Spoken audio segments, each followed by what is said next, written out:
이제 전쟁의 룰은 한국이 정합니다. 군사 보고서에는 감정이 없습니다. 오직 차가운 결과만이 존재할 뿐이죠. 하지만 그날 미 펜타곤에 올라온 전 세계를 뒤흔든 그 보고서는 달랐습니다. 단 한 줄의 숫자가 100년간 지켜온 전쟁의 상식을 정면으로 부수고 있었기 때문입니다. 1회 요격 비용 단돈 2,000원. 전문가들은 본능적으로 계산기를 다시 두드릴 수밖에 없었습니다. 이 숫자가 사실이라면 이제 전쟁은 화력 싸움이 아니라 돈이 먼저 마르는 쪽이 죽는 잔인한 파산 게임이 시작됐다는 뜻이기 때문입니다. 고작 드론 한 대 맞겠다고 수십억을 허공에 태우며 천조국 미국과 유럽조차 불가능하다며 두 손 두 발 다 들었던 절망의 영역. 그런데 모두가 포기하고 돌아선 바로 그 지점에서 대한민국이라는 이름이 전 세계를 멈춰 세웁니다. 압도적인 기술로 전쟁의 룰 자체를 바꿔버린 나라. 지금 세계는 공포와 경외 섞인 눈으로 묻고 있습니다. 한국, 당신들 대체 무슨 짓을 한 겁니까? 그 전에 잠깐 1초 만에 누를 수 있는 좋아요 버튼을 꾹 눌러주시면 영상 제작에 아주 큰 힘이 됩니다. 그럼 바로 시작하겠습니다. 경보음이 울렸습니다.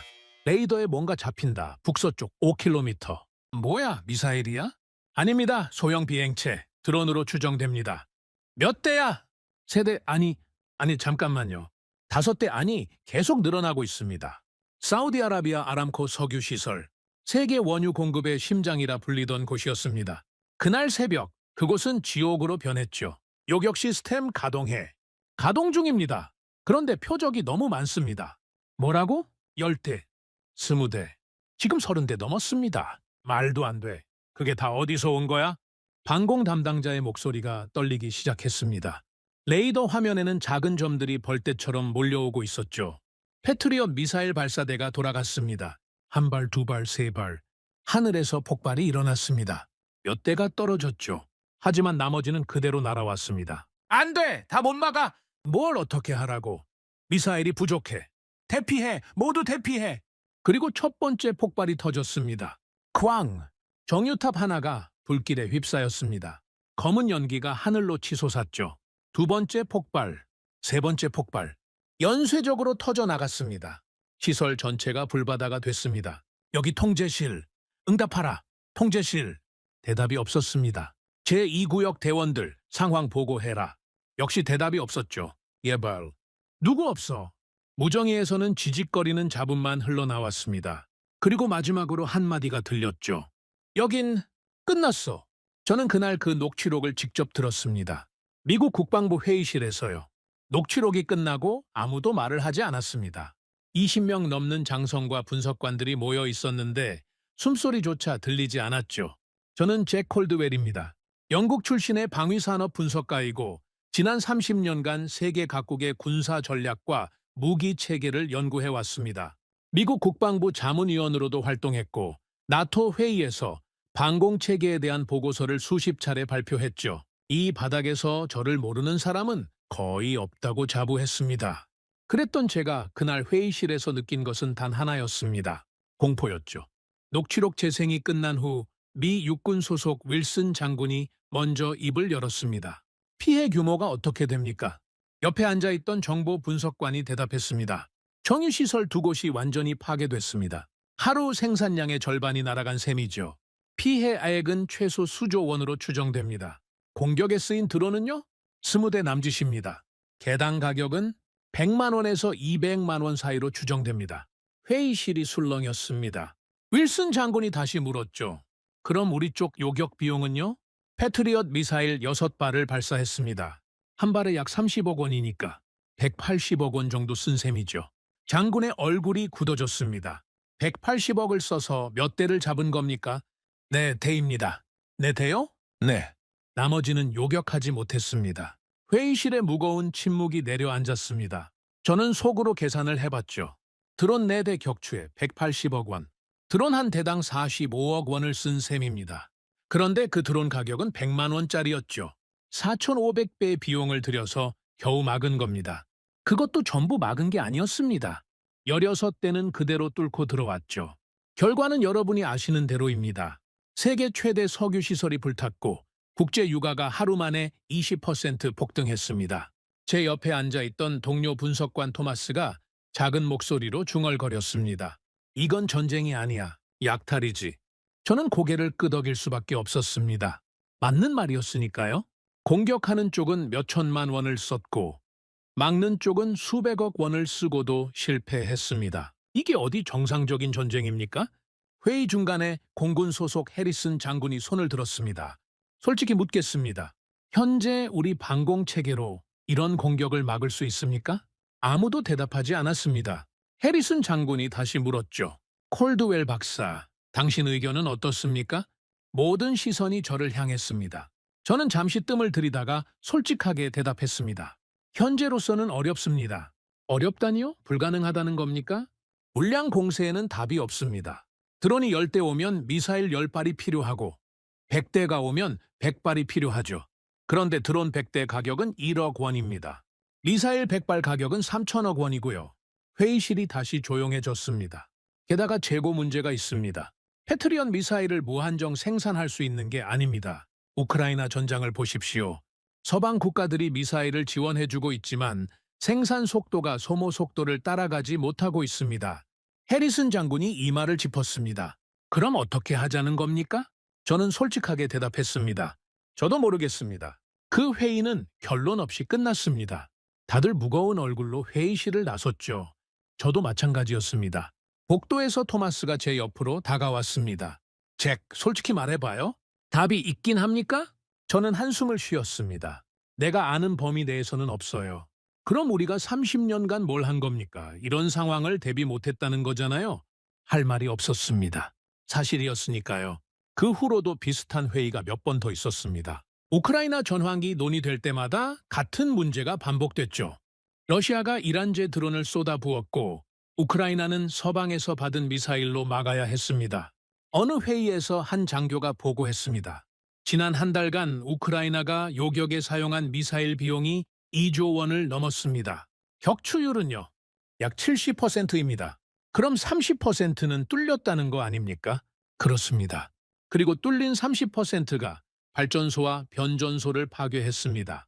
지금 키이우 시민들은 하루에 몇 시간밖에 전기를 못 씁니다. 저는 그 보고를 들으면서 절망감을 느꼈습니다. 2조 원을 써서 70%를 막았는데 나머지 30% 때문에 도시 전체가 암흑에 빠진 겁니다. 이게 승리입니까? 아닙니다. 이건 느린 패배죠. 솔직히 말씀드리겠습니다. 저는 포기하고 있었습니다. 이 문제는 답이 없다고 생각했죠. 드론 물량 공세 앞에서 미사일 기반 방공 체계는 한계가 명확했습니다. 더 싼 미사일을 만들어도 드론보다 비쌀 수밖에 없었고 더 많이 만들어도 드론 생산 속도를 따라잡을 수 없었습니다. 어느 금요일 저녁이었습니다. 저는 사무실에서 밀린 서류를 정리하고 있었죠. 창밖으로 비가 내리고 있었고 저는 지쳐 있었습니다. 빨리 집에 가고 싶었습니다. 책상 위에 쌓인 서류 더미, 맨 아래에 얇은 문서 하나가 끼어 있었습니다. 누군가 제 책상 위에 올려놓고 간 것 같았는데 언제 왔는지도 몰랐죠. 별 생각 없이 집어들었습니다. 제목을 읽는 순간 저는 멈춰섰습니다. 한국 레이저 대공무기 실전 배치 임박. 저는 코웃음을 쳤습니다. 레이저라고요? 그건 수십 년간 공상과학 영화에서나 나오던 물건이었습니다. 미국이 수조 원을 쏟아부어서 개발했지만 실전에 쓸 만한 물건은 나오지 않았죠. 이스라엘도 마찬가지였습니다. 레이저 무기는 늘 미래의 기술이었고 그 미래는 계속 뒤로 밀리기만 했습니다. 그런데 한국이라니요. 솔직히 말씀드리면 그때까지 저는 한국을 군사기술 강국으로 생각한 적이 없었습니다. 물론 한국이 제조업에서 뛰어나다는 것은 알았죠. 반도체, 자동차, 조선. 하지만 그건 민간 기술이었습니다. 군사 혁신이라면 미국이고 그 다음이 이스라엘이죠. 한국은 그 명단에 없었습니다. 저는 그 문서를 쓰레기통에 버리려다가 멈췄습니다. 한 단어가 눈에 걸렸기 때문이죠. 개발이 아니라 배치. 이 두 단어는 완전히 다른 의미를 가집니다. 개발은 언제든 실패할 수 있습니다. 실험은 언제든 중단될 수 있죠. 하지만 배치는 다릅니다. 실제로 작동하는 물건이 있고 그것을 현장에 투입할 준비가 됐다는 뜻입니다. 저는 문서를 다시 집어들었습니다.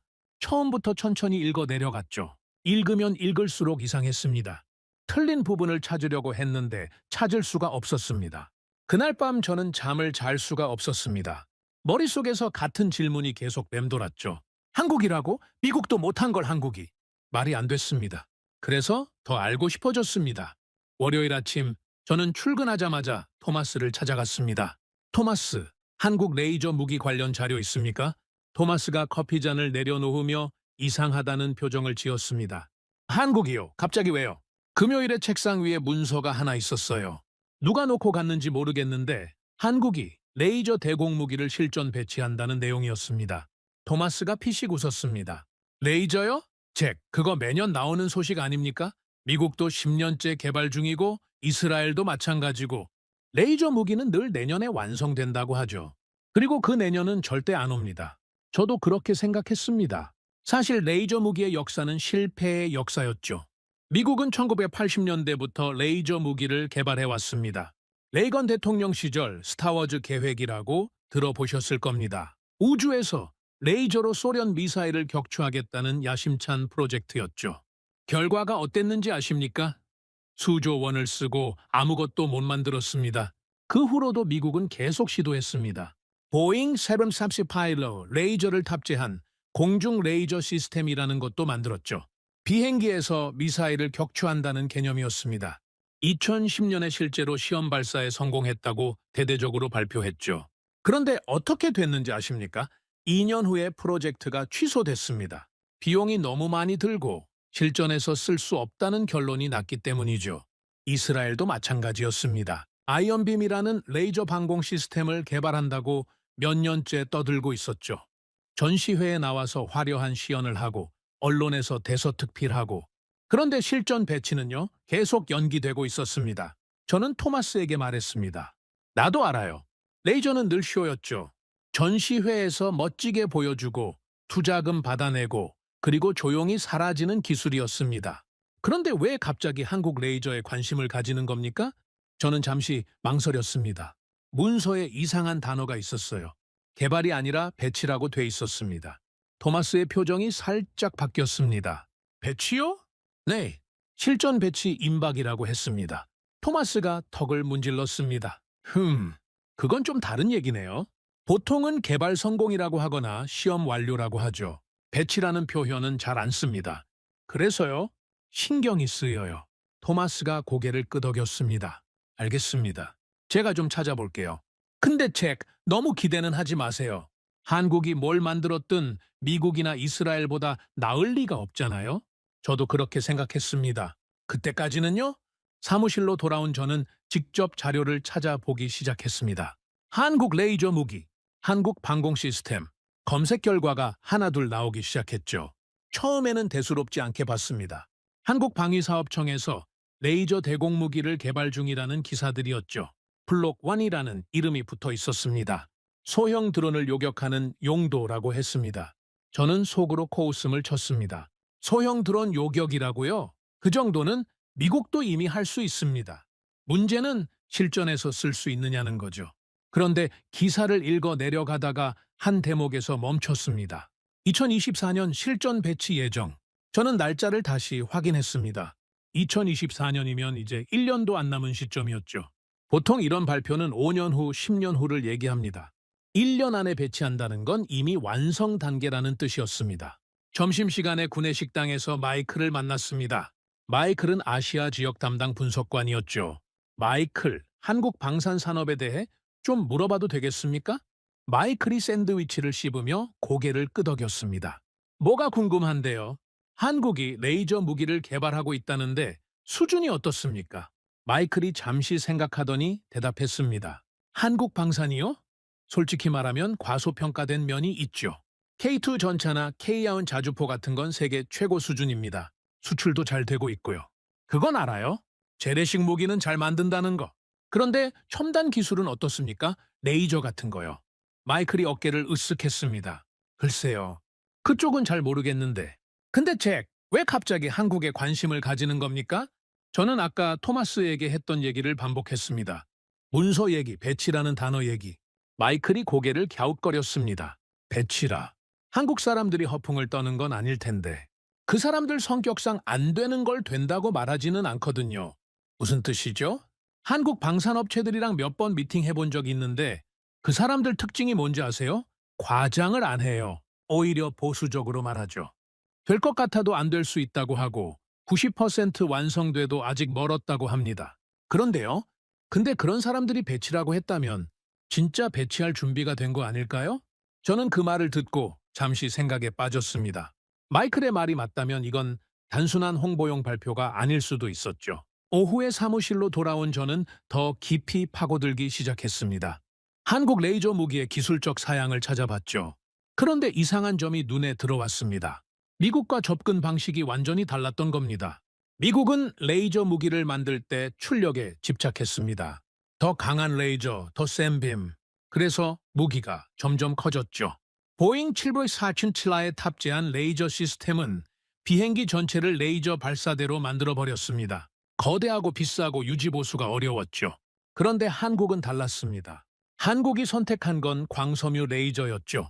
여러 개의 작은 레이저 광권을 하나로 결합하는 방식이었습니다. 출력을 억지로 키우는 게 아니라 정밀하게 제어하는 데 집중한 거죠. 저는 이 부분에서 흥미를 느꼈습니다. 한국은 반도체 강국입니다. 광학 렌즈도 잘 만들죠. 정밀 제조에서는 세계 최고 수준이고요. 광섬유 레이저라면 그런 강점을 살릴 수 있었습니다. 더 찾아보니까 다른 차이점도 있었습니다. 미국 레이저 무기는 대부분 고정식이었습니다. 한 자리에 설치해놓고 쓰는 방식이죠. 그런데 한국 것은 기동식이었습니다. 트럭에 실어서 이동할 수 있었죠. 이게 왜 중요하냐고요? 전쟁터에서는 가만히 있으면 죽습니다. 적이 위치를 파악하면 그쪽으로 공격이 집중되죠. 움직일 수 있어야 살아남습니다. 저는 점점 빠져들고 있었습니다. 처음에는 코웃음 쳤던 한국 레이저 무기가 생각보다 진지한 프로젝트라는 게 느껴졌죠. 퇴근 시간이 다 돼서 토마스가 제 사무실에 들렀습니다. 잭, 아까 부탁한 것 좀 찾아봤는데요. 뭐가 나왔습니까? 토마스가 서류 몇 장을 건네줬습니다. 한국 레이저 무기 관련 정보입니다. 공개된 것만 모은 거예요. 저는 서류를 받아들고 훑어봤습니다. 이미 제가 찾아본 내용도 있었고 새로운 정보도 있었죠. 그중에서 한 부분이 눈에 띄었습니다. 시험 결과, 소형 무인기, 요격 성공률. 저는 숫자를 확인하려고 했지만 그 부분은 검게 가려져 있었습니다. 기밀이라는 뜻이죠. 토마스, 이 시험 결과 숫자는 못 구합니까? 토마스가 고개를 저었습니다. 거기까지는 접근이 안 되네요. 한국 측에서 공개를 안 하고 있어요. 저는 서류를 내려놓고 의자에 기대 앉았습니다. 이상하지 않습니까? 뭐가요? 보통 무기 개발하면 자랑하려고 안달이 나죠. 성공률 몇 %, 사거리 몇 킬로미터 이런 거 언론에 뿌리잖아요. 그래야 예산도 따오고 수출도 하고. 토마스가 고개를 끄덕였습니다. 그렇죠. 근데 한국은 숫자를 안 보여주고 있어요. 대신 배치한다고만 하고. 저는 천장을 바라보며 말했습니다. 두 가지 가능성이 있어요. 하나는 숫자가 부끄러워서 못 보여주는 거고 다른 하나는요? 너무 좋아서 안 보여주는 겁니다. 토마스가 웃었습니다. 잭, 너무 깊이 들어가는 거 아닙니까? 한국이 미국보다 레이저를 잘 만들었다고요? 말이 안 되죠. 저도 웃었습니다. 말이 안 됐으니까요. 그렇죠. 말이 안 되죠? 그런데 마음 한구석에서 뭔가가 걸렸습니다. 그날 밤 집에 돌아와서도 저는 계속 생각했습니다. 왜 한국일까? 왜 하필 한국이 레이저 무기를 만들었다고 할까? 미국은 수조 원을 쏟아부었지만 실패했습니다. 이스라엘은 아직도 개발 중이죠. 그런데 한국이 먼저 배치한다고요? 상식적으로 납득이 안 됐습니다. 미국의 기술력, 예산, 인력을 생각하면 미국이 먼저 성공했어야 정상이죠. 저는 침대에 누워서 천장을 바라봤습니다. 틀렸어. 분명히 어딘가 틀린 거야. 한국이 뭔가 과장하고 있거나 내가 뭔가를 잘못 이해하고 있는 거야. 그렇게 생각하려고 했습니다. 그게 편했으니까요. 30년간 믿어온 상식을 뒤집는 것보다는 한국이 틀렸다고 생각하는 게 훨씬 쉬웠죠. 그런데 이상하게도 잠이 오지 않았습니다. 배치라는 단어가 머릿속에서 떠나지 않았죠. 개발도 아니고 시험도 아니고 배치. 실제로 군대에 넣어서 쓰겠다는 뜻입니다. 한국 사람들이 바보는 아닐 겁니다. 안 되는 걸 된다고 발표했다가 망신당하면 그 피해가 얼마나 크겠습니까? 국가 신뢰도가 바닥으로 떨어지죠. 그런데도 배치라고 했습니다. 저는 새벽 3시가 넘어서야 겨우 잠이 들었습니다. 그리고 꿈속에서도 그 단어가 맴돌았죠. 배치, 배치, 배치. 다음 날 아침 저는 출근하자마자 결심했습니다. 직접 확인해보자고요. 틀렸다는 걸 증명하고 싶었습니다. 한국 레이저 무기가 또 하나의 쇼에 불과하다는 걸 확인하고 싶었죠. 그래야 마음이 편해질 것 같았습니다. 저는 한국방위사업청에 공식 문의를 넣었습니다. 레이저 대공무기 프로젝트에 대한 자료를 요청했죠. 미국 국방부 자문위원 자격으로요. 그리고 기다렸습니다. 답변이 오는데 2주가 걸렸습니다. 그 2주 동안 저는 다른 일에 집중하려고 했지만 쉽지 않았죠. 자꾸 한국 레이저 무기 생각이 났습니다. 드디어 답변이 왔습니다. 한국 측에서 보내온 공식 자료였죠. 저는 떨리는 손으로 파일을 열었습니다. 첫 페이지에는 레이저 무기의 개요가 적혀 있었습니다. 제가 이미 알고 있던 내용이었죠. 광섬유 레이저, 기동식 플랫폼, 소형 드론 요격용. 두 번째 페이지를 넘겼습니다. 세 번째 페이지, 네 번째 페이지, 그리고 다섯 번째 페이지에서 저는 멈췄습니다. 발사 비용이라는 항목이 있었습니다. 레이저를 한번 쏘는데 드는 비용이죠. 숫자를 확인하는 순간 저는 눈을 의심했습니다. 뭐라고?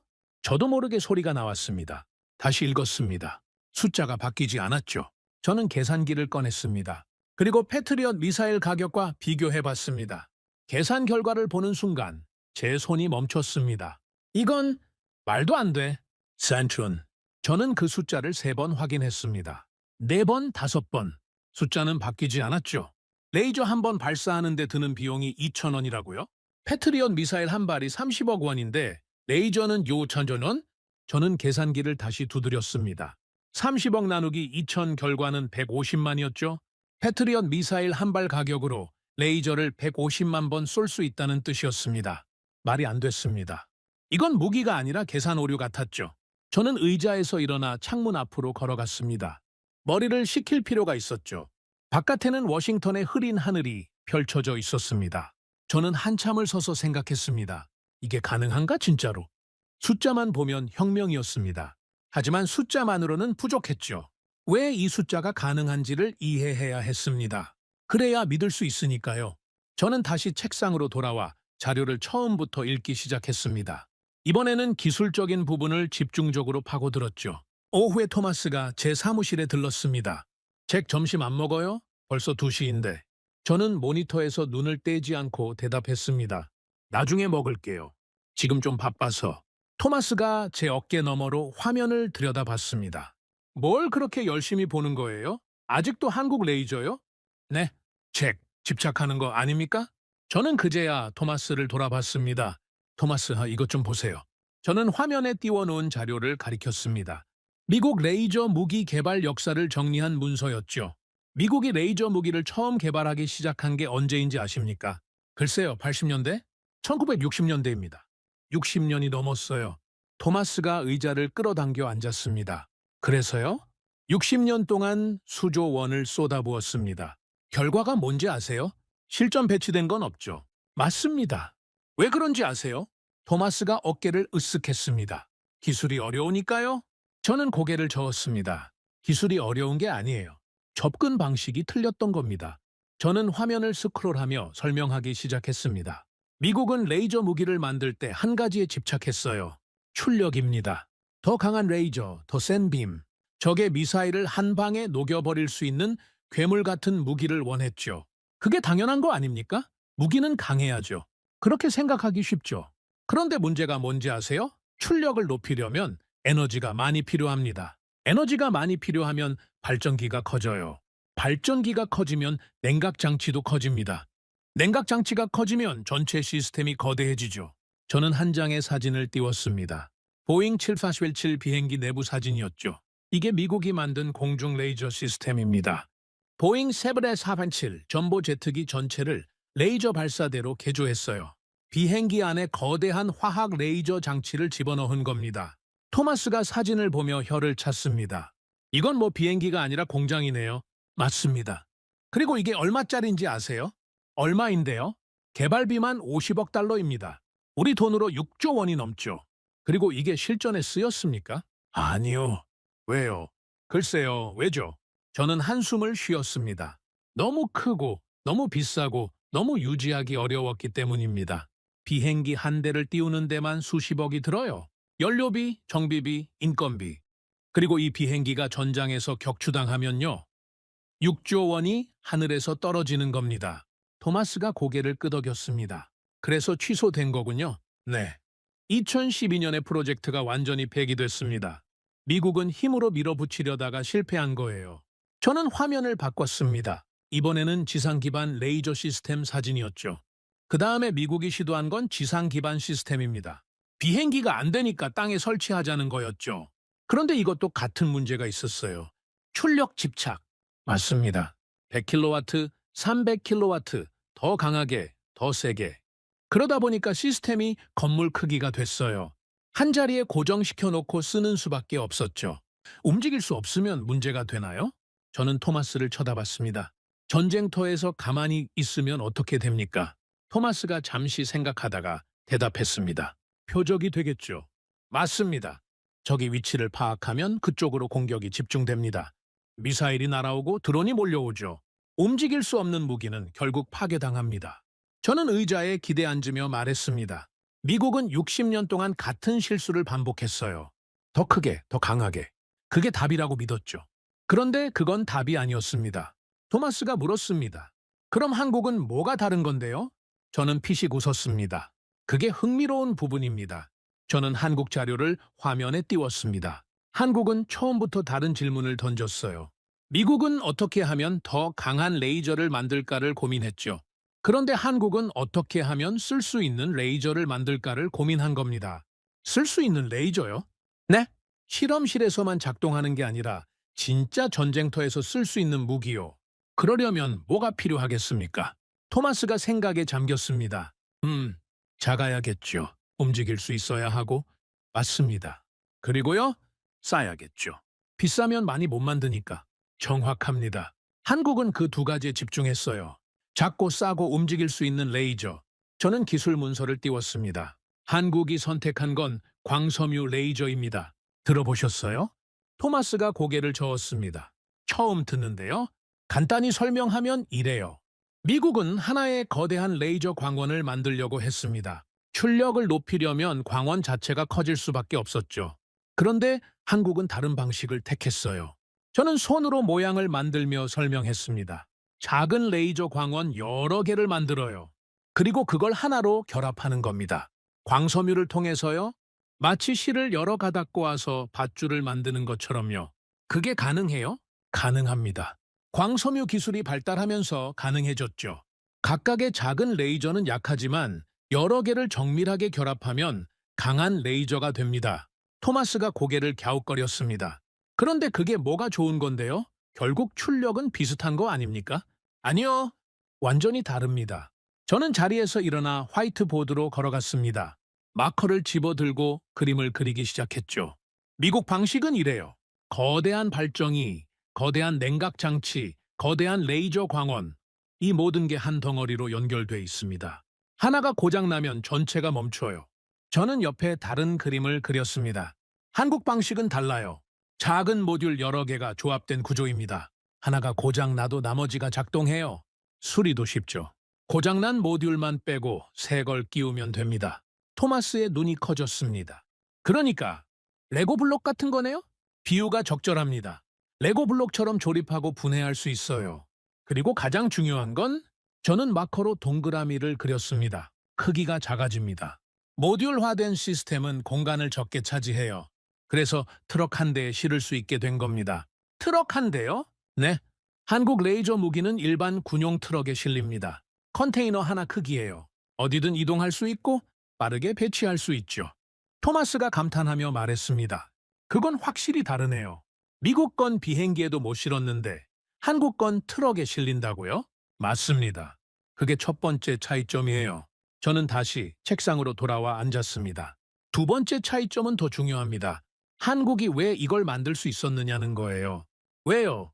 한국이 뭘 잘 만드는지 생각해 보세요. 토마스가 잠시 생각했습니다. 반도체요? 맞아요. 그리고요?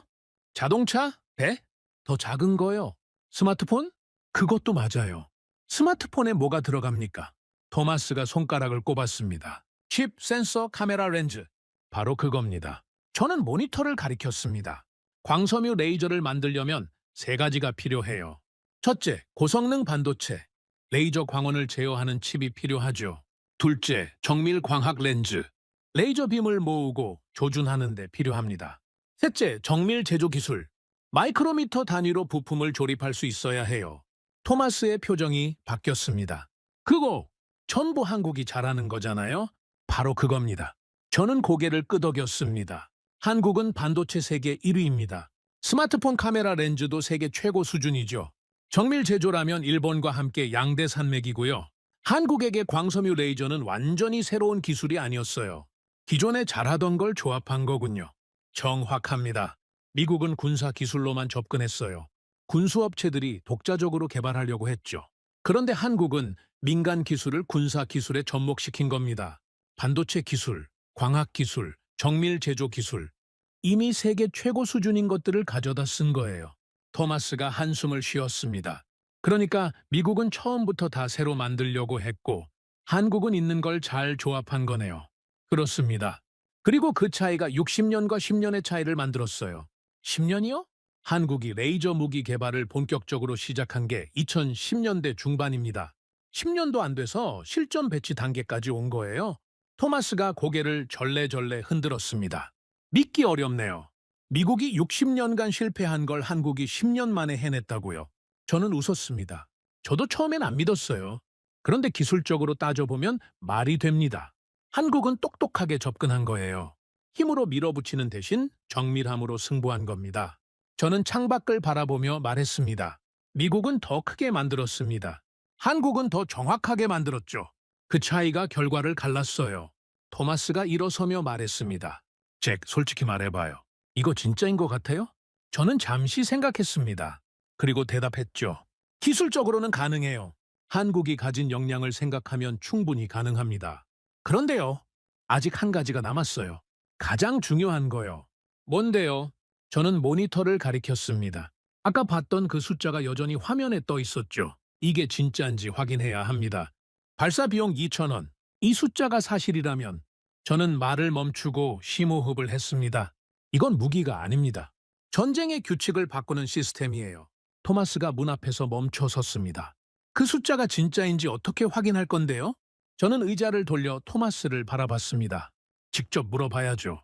누구한테요? 한국에요? 토마스가 눈을 동그랗게 떴습니다. 한국에 직접 연락한다고요? 이 정도면 그럴 가치가 있습니다.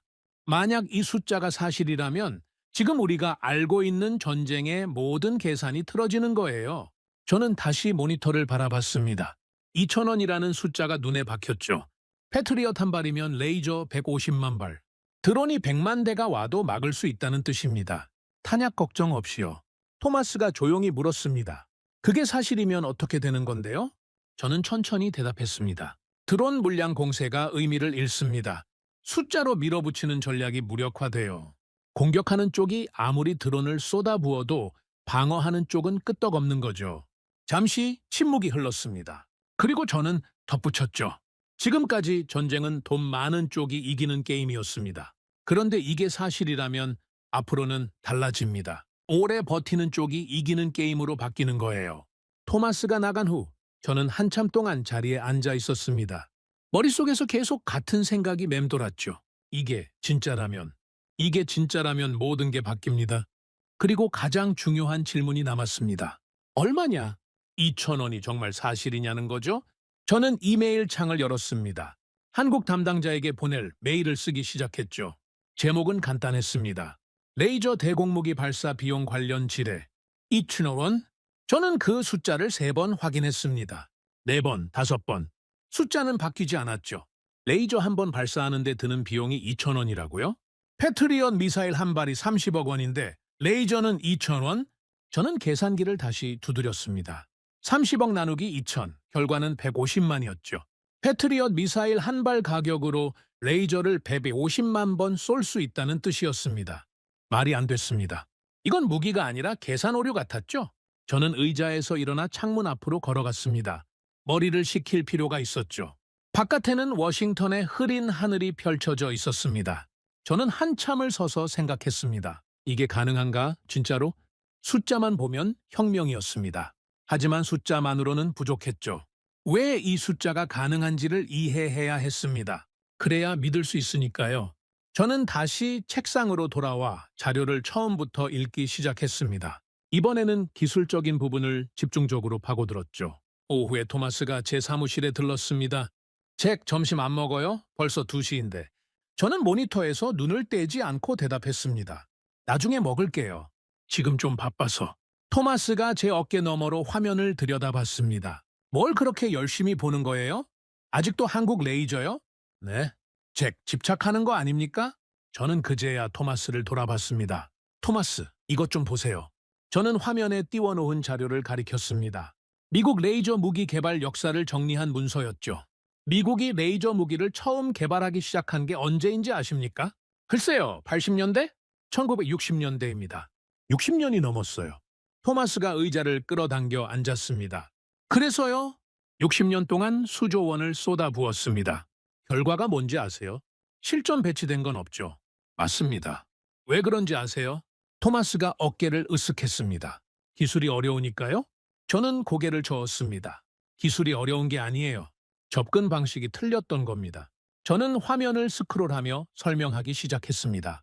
미국은 레이저 무기를 만들 때 한 가지에 집착했어요. 출력입니다. 더 강한 레이저, 더 센 빔, 적의 미사일을 한 방에 녹여버릴 수 있는 괴물 같은 무기를 원했죠. 그게 당연한 거 아닙니까? 무기는 강해야죠. 그렇게 생각하기 쉽죠. 그런데 문제가 뭔지 아세요? 출력을 높이려면 에너지가 많이 필요합니다. 에너지가 많이 필요하면 발전기가 커져요. 발전기가 커지면 냉각 장치도 커집니다. 냉각 장치가 커지면 전체 시스템이 거대해지죠. 저는 한 장의 사진을 띄웠습니다.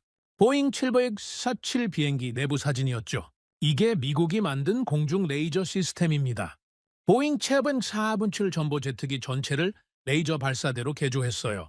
비행기 안에 거대한 화학 레이저 장치를 집어넣은 겁니다. 토마스가 사진을 보며 혀를 찼습니다. 이건 뭐 비행기가 아니라 공장이네요. 맞습니다. 그리고 이게 얼마짜리인지 아세요? 얼만데요? 개발비만 50억 달러입니다. 우리 돈으로 6조 원이 넘죠. 그리고 이게 실전에 쓰였습니까? 아니요. 왜요? 글쎄요, 왜죠? 저는 한숨을 쉬었습니다. 너무 크고, 너무 비싸고, 너무 유지하기 어려웠기 때문입니다. 비행기 한 대를 띄우는 데만 수십억이 들어요. 연료비, 정비비, 인건비. 그리고 이 비행기가 전장에서 격추당하면요. 6조 원이 하늘에서 떨어지는 겁니다. 토마스가 고개를 끄덕였습니다. 그래서 취소된 거군요? 네. 2012년에 프로젝트가 완전히 폐기됐습니다. 미국은 힘으로 밀어붙이려다가 실패한 거예요. 저는 화면을 바꿨습니다. 이번에는 지상 기반 레이저 시스템 사진이었죠. 그 다음에 미국이 시도한 건 지상 기반 시스템입니다. 비행기가 안 되니까 땅에 설치하자는 거였죠. 그런데 이것도 같은 문제가 있었어요. 출력 집착. 맞습니다. 100kW, 300kW, 더 강하게, 더 세게. 그러다 보니까 시스템이 건물 크기가 됐어요. 한 자리에 고정시켜놓고 쓰는 수밖에 없었죠. 움직일 수 없으면 문제가 되나요? 저는 토마스를 쳐다봤습니다. 전쟁터에서 가만히 있으면 어떻게 됩니까? 토마스가 잠시 생각하다가 대답했습니다. 표적이 되겠죠. 맞습니다. 적이 위치를 파악하면 그쪽으로 공격이 집중됩니다. 미사일이 날아오고 드론이 몰려오죠. 움직일 수 없는 무기는 결국 파괴당합니다. 저는 의자에 기대 앉으며 말했습니다. 미국은 60년 동안 같은 실수를 반복했어요. 더 크게, 더 강하게. 그게 답이라고 믿었죠. 그런데 그건 답이 아니었습니다. 토마스가 물었습니다. 그럼 한국은 뭐가 다른 건데요? 저는 피식 웃었습니다. 그게 흥미로운 부분입니다. 저는 한국 자료를 화면에 띄웠습니다. 한국은 처음부터 다른 질문을 던졌어요. 미국은 어떻게 하면 더 강한 레이저를 만들까를 고민했죠. 그런데 한국은 어떻게 하면 쓸 수 있는 레이저를 만들까를 고민한 겁니다. 쓸 수 있는 레이저요? 네. 실험실에서만 작동하는 게 아니라 진짜 전쟁터에서 쓸 수 있는 무기요. 그러려면 뭐가 필요하겠습니까? 토마스가 생각에 잠겼습니다. 작아야겠죠. 움직일 수 있어야 하고. 맞습니다. 그리고요? 싸야겠죠. 비싸면 많이 못 만드니까. 정확합니다. 한국은 그 두 가지에 집중했어요. 작고 싸고 움직일 수 있는 레이저. 저는 기술 문서를 띄웠습니다. 한국이 선택한 건 광섬유 레이저입니다. 들어보셨어요? 토마스가 고개를 저었습니다. 처음 듣는데요. 간단히 설명하면 이래요. 미국은 하나의 거대한 레이저 광원을 만들려고 했습니다. 출력을 높이려면 광원 자체가 커질 수밖에 없었죠. 그런데 한국은 다른 방식을 택했어요. 저는 손으로 모양을 만들며 설명했습니다. 작은 레이저 광원 여러 개를 만들어요. 그리고 그걸 하나로 결합하는 겁니다. 광섬유를 통해서요. 마치 실을 여러 가닥 꼬아서 밧줄을 만드는 것처럼요. 그게 가능해요? 가능합니다. 광섬유 기술이 발달하면서 가능해졌죠. 각각의 작은 레이저는 약하지만 여러 개를 정밀하게 결합하면 강한 레이저가 됩니다. 토마스가 고개를 갸웃거렸습니다. 그런데 그게 뭐가 좋은 건데요? 결국 출력은 비슷한 거 아닙니까? 아니요. 완전히 다릅니다. 저는 자리에서 일어나 화이트보드로 걸어갔습니다. 마커를 집어들고 그림을 그리기 시작했죠. 미국 방식은 이래요. 거대한 발정이, 거대한 냉각장치, 거대한 레이저 광원, 이 모든 게 한 덩어리로 연결돼 있습니다. 하나가 고장나면 전체가 멈춰요. 저는 옆에 다른 그림을 그렸습니다. 한국 방식은 달라요. 작은 모듈 여러 개가 조합된 구조입니다. 하나가 고장나도 나머지가 작동해요. 수리도 쉽죠. 고장난 모듈만 빼고 새 걸 끼우면 됩니다. 토마스의 눈이 커졌습니다. 그러니까 레고 블록 같은 거네요? 비유가 적절합니다. 레고 블록처럼 조립하고 분해할 수 있어요. 그리고 가장 중요한 건 저는 마커로 동그라미를 그렸습니다. 크기가 작아집니다. 모듈화된 시스템은 공간을 적게 차지해요. 그래서 트럭 한 대에 실을 수 있게 된 겁니다. 트럭 한 대요? 네. 한국 레이저 무기는 일반 군용 트럭에 실립니다. 컨테이너 하나 크기예요. 어디든 이동할 수 있고 빠르게 배치할 수 있죠. 토마스가 감탄하며 말했습니다. 그건 확실히 다르네요. 미국 건 비행기에도 못 실었는데 한국 건 트럭에 실린다고요? 맞습니다. 그게 첫 번째 차이점이에요. 저는 다시 책상으로 돌아와 앉았습니다. 두 번째 차이점은 더 중요합니다. 한국이 왜 이걸 만들 수 있었느냐는 거예요. 왜요? 한국이 뭘 잘 만드는지 생각해 보세요. 토마스가 잠시 생각했습니다. 반도체요? 맞아요. 그리고요? 자동차, 배? 더 작은 거요. 스마트폰? 그것도 맞아요. 스마트폰에 뭐가 들어갑니까? 토마스가 손가락을 꼽았습니다. 칩, 센서, 카메라 렌즈. 바로 그겁니다. 저는 모니터를 가리켰습니다. 광섬유 레이저를 만들려면 세 가지가 필요해요. 첫째, 고성능 반도체. 레이저 광원을 제어하는 칩이 필요하죠. 둘째, 정밀 광학 렌즈.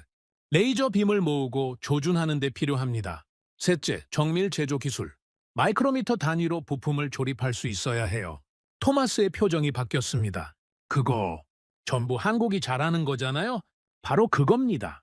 저는 고개를 끄덕였습니다. 한국은 반도체 세계 1위입니다. 스마트폰 카메라 렌즈도 세계 최고 수준이죠. 정밀 제조라면 일본과 함께 양대 산맥이고요. 한국에게 광섬유 레이저는 완전히 새로운 기술이 아니었어요. 기존에 잘하던 걸 조합한 거군요. 정확합니다. 미국은 군사 기술로만 접근했어요. 군수업체들이 독자적으로 개발하려고 했죠. 그런데 한국은 민간 기술을 군사 기술에 접목시킨 겁니다. 반도체 기술, 광학 기술, 정밀 제조 기술, 이미 세계 최고 수준인 것들을 가져다 쓴 거예요.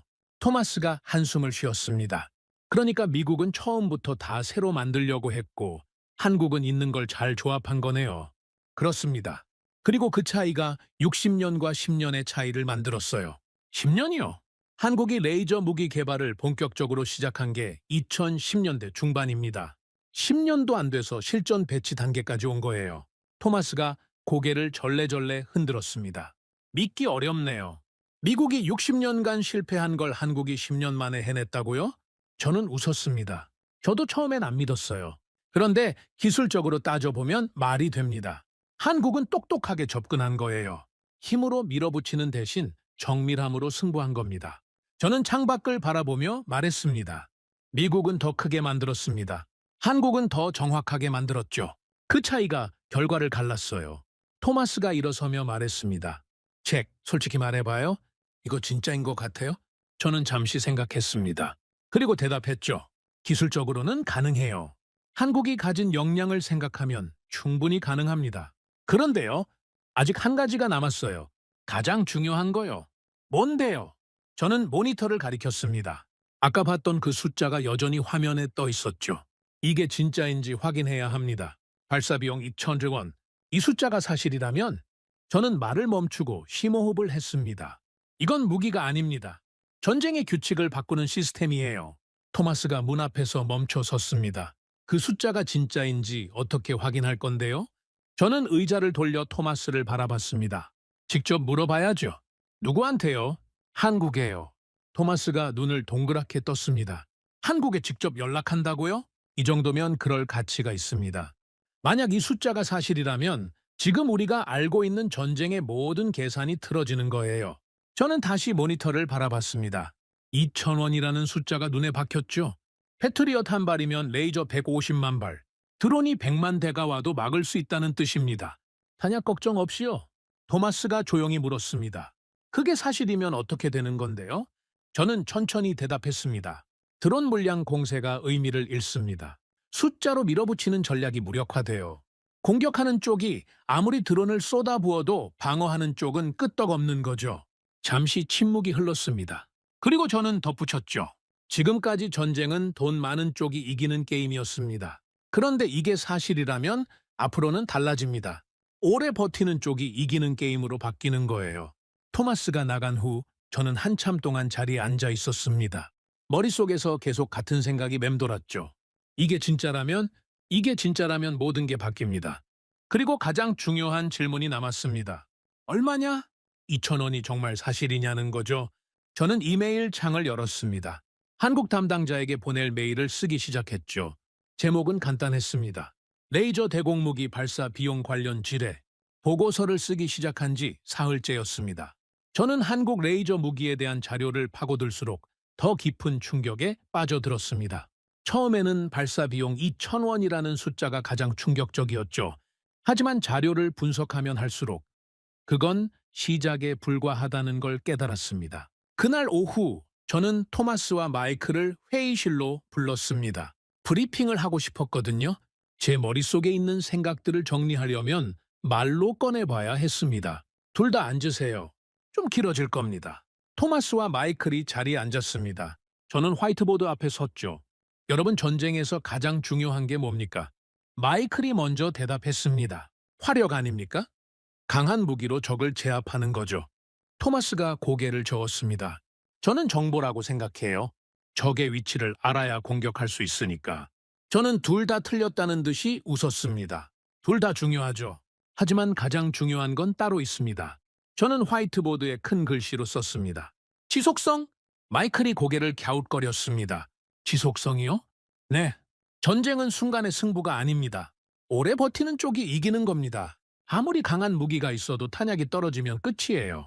아무리 좋은 정보가 있어도 병력이 지치면 소용없죠. 저는 화이트보드에 2개의 원을 그렸습니다. 여기 두 나라가 있다고 칩시다. 아국과 비국. A국은 미사일 1,000발을 가지고 있고 B국은 드론 10,000대를 가지고 있습니다. 토마스가 끼어들었습니다. 드론이 10배나 많네요. 맞습니다. B국이 드론을 쏟아부으면 어떻게 됩니까? 마이클이 대답했습니다. A국이 미사일로 막아야죠. 그렇죠. 그런데 미사일 한 발로 드론 한 대를 막는다고 치면 A국은 1,000대밖에 못 막습니다. 나머지 9,000대는요? 회의실이 조용해졌습니다. 뚫립니다. 아국이 아무리 강해도 탄약이 떨어지는 순간 끝이에요. 이게 지금 세계가 직면한 현실입니다.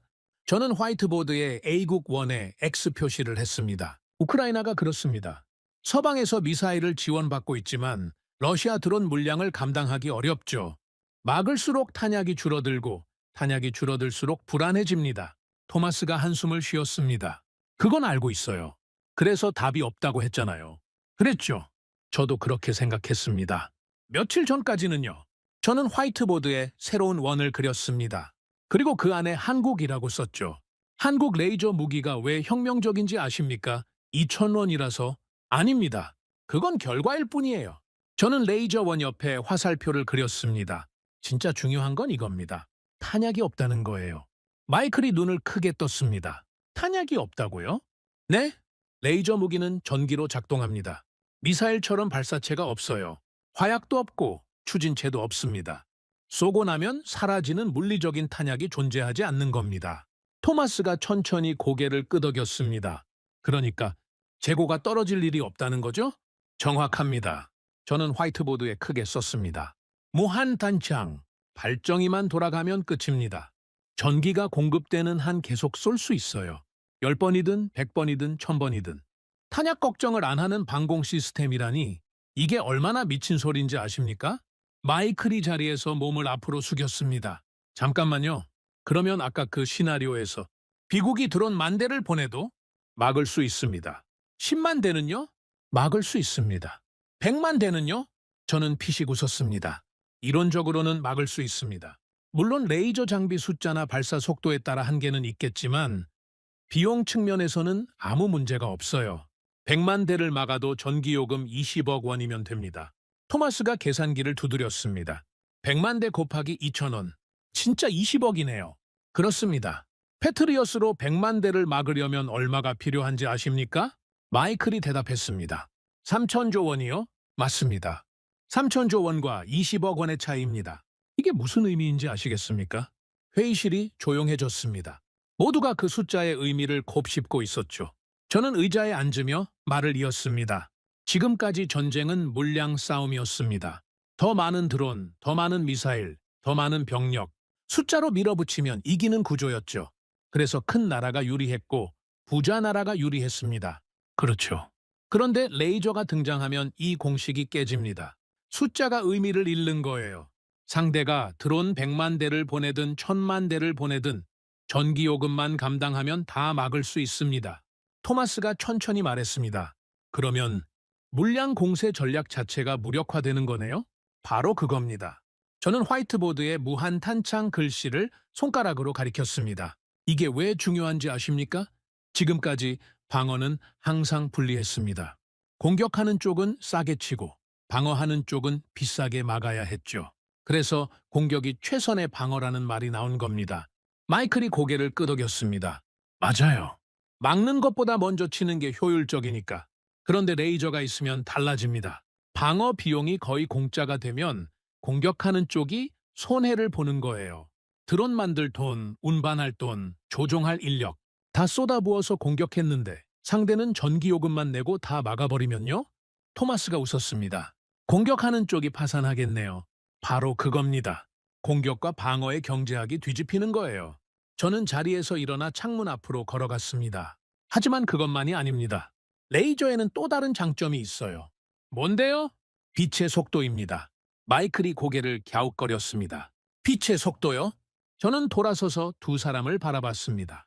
미사일은 날아가는데 시간이 걸립니다. 아무리 빨라도 몇 초는 걸리죠.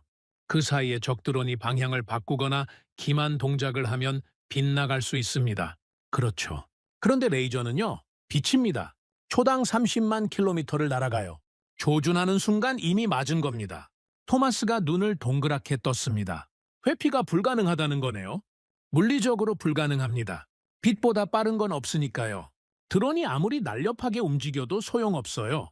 조준하면 끝입니다. 마이클이 감탄하며 말했습니다. 쏘는 순간 이미 맞았다. 그건 정말 무서운 무기네요. 맞습니다. 반응 시간이라는 개념 자체가 사라지는 겁니다. 드론 입장에서는 경고도 없이 갑자기 엔진이 녹아내리는 거죠. 저는 다시 화이트보드 앞으로 걸어갔습니다. 그리고 한 가지 더 있습니다. 이건 특히 중요해요. 저는 화이트보드에 도심 방어라고 썼습니다. 여러분, 대공포가 도시에서 발사되면 어떻게 됩니까? 토마스가 대답했습니다. 시끄럽죠. 엄청난 굉음이 나니까. 그렇죠. 그리고요? 마이클이 덧붙였습니다. 탄피가 떨어지죠. 그게 또 위험하고요. 맞습니다. 미사일은요, 요격에 실패하면 어디로 갑니까? 땅으로 떨어지죠. 폭발할 수도 있고요. 바로 그겁니다. 기존 방공 무기는 도시에서 쓰기 어렵습니다. 2차 피해가 너무 크거든요. 요격 파편이 민간인 머리 위로 쏟아지고 불발탄이 건물에 박히고 막으려다가 오히려 피해를 키울 수 있어요. 저는 도심 방어 옆에 체크 표시를 했습니다. 그런데 레이저는요? 소음이 없습니다. 발사할 때 소리가 안 나요. 탄피도 없습니다. 떨어지는 게 없어요. 파편도 없습니다. 빛이 지나가고 끝이에요. 토마스가 천천히 말했습니다. 그러면 도시 한복판에서도 쓸 수 있다는 거네요? 정확합니다. 서울 같은 대도시 상공에서 드론이 날아와도 레이저로 조용히 격추할 수 있어요. 시민들은 무슨 일이 일어났는지도 모를 겁니다. 그냥 하늘에서 드론이 떨어지는 거죠. 마이클이 감탄했습니다. 완벽에 가깝네요. 네. 도시 방어라는 측면에서 레이저는 거의 이상적인 무기입니다. 저는 화이트보드를 한 발 물러서서 바라봤습니다. 무한탄창, 빛의 속도, 도심 방어. 세 가지 키워드가 적혀 있었죠. 정리하면 이렇습니다. 한국 레이저 무기는 첫째, 탄약이 필요 없습니다. 정의만 있으면 무한히 쏠 수 있어요. 둘째, 빛의 속도로 날아갑니다. 회피가 불가능하죠.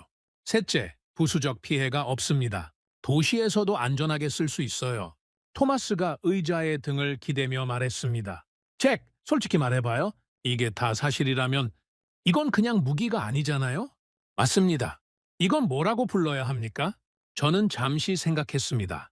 그리고 천천히 대답했죠. 방패입니다. 완벽에 가까운 방패예요. 마이클이 물었습니다. 그런데 책 한 가지 의문이 있어요. 뭔데요? 이게 정말로 작동합니까? 이론은 그럴듯한데 실전에서도 그런지는 모르잖아요. 저는 고개를 끄덕였습니다. 좋은 질문이었죠. 맞습니다. 저도 그게 궁금했어요. 숫자만 보면 혁명적인데 실전에서 검증된 건지는 별개의 문제니까. 그래서요? 확인했어요. 저는 잠시 뜸을 들였습니다. 한국 측 자료에 따르면 이미 시험을 완료했다고 합니다. 실제 드론을 대상으로 한 격추 시험이요. 결과는요? 저는 심호흡을 했습니다. 그건 아직 상세한 숫자를 확인하지 못했습니다. 기밀이라고 하더군요. 토마스가 인상을 찌푸렸습니다. 그럼 진짜인지 아닌지 어떻게 알아요? 그래서 더 파고들어야 합니다. 지금 가지고 있는 건 한국 측에서 공개한 자료뿐이에요. 독자적인 검증이 필요하죠. 마이클이 물었습니다. 어떻게 검증할 건데요? 저는 창밖을 바라보며 대답했습니다. 방법은 몇 가지 있습니다. 위성 자료를 분석하거나 현장에 파견된 무관들의 보고를 받거나 아니면요? 저는 돌아서서 두 사람을 바라봤습니다. 직접 가서 보는 겁니다. 토마스의 눈이 커졌습니다. 한국에 가자고요? 그게 가장 확실하죠. 직접 눈으로 보고 담당자들을 만나고 현장을 확인하는 겁니다. 마이클이 웃었습니다. 잭, 당신 진짜 빠졌구나. 한국 레이저에 완전히 꽂혔어. 저도 웃었습니다. 어쩔 수 없어요. 이게 사실이라면 너무 큰일이거든요. 그냥 넘어갈 수가 없습니다. 회의가 끝난 후 저는 다시 보고서 작성에 몰두했습니다. 키보드를 두드리면서 한 문장이 머릿속을 떠나지 않았죠. 발정이만 돌아가면 끝이다. 탄약 걱정을 안 하는 방공. 숫자로 밀어붙일 수 없는 방어. 빛의 속도로 날아가는 요격. 이건 방어가 아니었습니다. 이건 지배였습니다. 하늘을 지배하는 무기. 드론이 아무리 몰려와도 끄떡없는 방패. 저는 보고서의 마지막 문장을 썼습니다. 한국의 레이저 대공무기가 실전에서 검증된다면 이는 현대전의 패러다임을 근본적으로 바꿀 것이다. 더 이상 물량이 승리를 보장하지 않는 시대가 열릴 것이며 방어 우위의 새로운 전쟁 경제학이 시작될 것이다. 저는 키보드에서 손을 떼고 의자에 기대 앉았습니다. 그런데 한 가지가 마음에 걸렸습니다. 이게 정말 작동할까? 이론은 완벽했습니다. 숫자도 맞았죠. 하지만 전쟁은 이론대로 흘러가지 않습니다. 실험실에서 성공해도 실전에서 실패하는 무기가 얼마나 많았습니까? 저는 모니터를 바라보며 중얼거렸습니다. 증명이 필요해. 실전에서의 증명이. 그리고 그 증명은 생각보다 빨리 찾아왔습니다. 보고서를 제출한 건 금요일 오후였습니다. 국방부 상위 부서에 긴급보고 형식으로 올렸죠. 제목은 한국 레이저 대공무기 전쟁 경제학의 패러다임 전환이었습니다. 30년 경력의 분석가가 긴급 보고를 올리는 건 흔한 일이 아니었습니다. 당연히 관심을 끌 거라고 생각했죠. 월요일 아침 제 사무실 전화가 울렸습니다. 콜드웰 박사님, 회의에 참석해 주십시오. 3층 대회의실입니다. 예상대로였습니다. 저는 자료를 챙겨서 회의실로 향했죠. 회의실 문을 열고 들어가는 순간 분위기가 심상치 않다는 걸 느꼈습니다. 테이블에 앉아있는 사람들의 표정이 밝지 않았거든요. 국방부 차관보 밀러 씨가 먼저 입을 열었습니다. 콜드웰 박사 보고서 잘 읽었습니다. 감사합니다. 흥미로운 내용이더군요. 한국 레이저 무기가 전쟁을 바꿀 거라는 주장이요. 저는 고개를 끄덕였습니다. 네, 그렇게 분석했습니다. 밀러 차관보가 서류를 내려놓으며 말했습니다. 그런데 말입니다, 박사. 여기 계신 분들 중에 동의하지 않는 분들이 있어요. 저는 테이블을 둘러봤습니다. 군 장성 2명, 방산업체 임원으로 보이는 사람 3명, 그리고 정보 분석관 몇 명이 앉아 있었죠. 방산업체 임원 중 한 명이 먼저 말했습니다. 얼굴이 불그락푸르락했죠. 콜드웰 박사, 솔직히 말씀드리겠습니다. 이 보고서는 과장이 심합니다. 어떤 부분이 그렇습니까? 전부 다요? 레이저 무기가 방공의 미래라고요? 웃기는 소리입니다. 저는 침착하게 대답했습니다. 구체적으로 어떤 부분이 문제인지 말씀해 주시겠습니까? 임원이 서류를 펼쳤습니다. 여기 발사 비용 2,000원이라고 했죠? 이건 전기요금만 계산한 겁니다. 장비 유지비, 인건비, 감가상각 이런 건 다 빠져 있어요. 그건 초기 투자 비용입니다. 운용 비용과는 별개죠. 별개가 아닙니다. 무기 체계는 종합적으로 봐야 해요. 미사일도 발사 비용만 따지면 연료값밖에 안 듭니다. 하지만 제조비, 저장비, 운송비를 다 합치면 수십억이 되는 거잖아요. 저는 고개를 저었습니다. 레이저는 다릅니다. 탄약이 없으니까요. 미사일은 쏘면 사라지지만 레이저는 발사해도 장비가 그대로 남아 있습니다. 정의만 공급하면 계속 쓸 수 있어요. 임원의 얼굴이 더 붉어졌습니다. 이론적으로는 그렇겠죠. 하지만 실전은 다릅니다. 그때 군복을 입은 장군 한 명이 끼어들었습니다. 공군 소속 같았죠. 콜드웰 박사, 저도 한 가지 묻겠습니다. 말씀하십시오. 레이저가 실험실에서 작동하는 건 알겠습니다. 그런데 전장은 실험실이 아닙니다. 저는 그 말에 할 말을 잃었습니다. 맞는 말이었으니까요. 장군이 계속했습니다. 전장에는 변수가 있습니다. 먼지, 연기, 안개, 비. 이런 것들이 레이저에 영향을 주지 않겠습니까? 저는 솔직하게 대답했습니다. 영향을 줄 수 있습니다. 레이저는 빛이니까요. 대기 상태에 따라 출력이 감소할 수 있죠. 그렇다면 실전에서는 효과가 떨어질 수 있다는 걸 아닙니까? 그럴 가능성은 있습니다. 하지만 장군이 제 말을 잘랐습니다. 가능성이 있다면 검증이 필요합니다. 지금 이 보고서는 검증되지 않은 주장을 바탕으로 너무 큰 결론을 내리고 있어요. 회의실이 조용해졌습니다. 저는 반박하고 싶었지만 장군의 말도 틀린 게 아니었죠. 다른 방산업체 임원이 입을 열었습니다. 그리고 명중률 문제도 있습니다. 소형 드론은 작고 빠르게 움직여요. 레이저가 정확히 조준할 수 있겠습니까? 한국 측 자료에 따르면 추적 시스템이 한국 측 자료요? 임원이 비웃듯이 말했습니다. 그 자료가 얼마나 신뢰할 수 있습니까? 자기네 무기를 팔려고 과장했을 수도 있잖아요. 저는 속이 뜨거워지는 걸 느꼈습니다. 하지만 침착하게 대답했죠. 저도 그 가능성을 고려했습니다. 그래서 독자적인 검증이 필요하다고 보고서 마지막에 썼습니다. 검증이요? 어떻게 검증할 건데요? 실전 시험 결과를 확인하면 됩니다. 한국이 시험을 완료했다고 했으니까요. 임원이 코웃음을 쳤습니다. 시험이요? 실험실에서 하는 시험 말입니까?